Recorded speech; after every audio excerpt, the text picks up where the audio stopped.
بسم اللہ الرحمن الرحیم۔ اللہ تعالیٰ نے اپنی مقدس کتاب میں ارشاد فرمایا، شہر رمضان الذی انزل فیہ القرآن، رمضان کا وہ مہینہ جس میں قرآن اترا۔ تو یہ بڑی عظمتوں والا، برکتوں والا مہینہ ہے۔ نبی پاک صلی اللہ علیہ وآلہ وسلم نے ارشاد فرمایا کہ اس ماہ مقدس میں جنت کے دروازے کھول دیے جاتے ہیں۔ سبحان اللہ۔ تو ماہ رمضان المبارک کے کچھ مسائل میں عرض کرنا چاہتا ہوں کہ کچھ لوگوں کو غلط فہمی ہو جاتی ہے کہ مسواک کرنے سے روزہ ٹوٹ جاتا ہے۔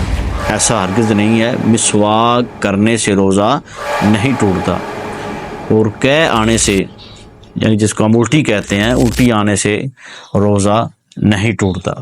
تو سرما لگانے سے بھی روزہ نہیں ٹوٹتا، اور سر میں تیل لگانے سے بھی روزہ نہیں ٹوٹتا، اور اگر آپ نے خون ٹیسٹ کرایا ہے تو خون ٹیسٹ کرانے سے بھی روزہ نہیں ٹوٹتا۔ اگر آپ نے کسی کو بلڈ دیا یعنی خون دیا ہے تو خون دینے سے بھی روزہ نہیں ٹوٹتا۔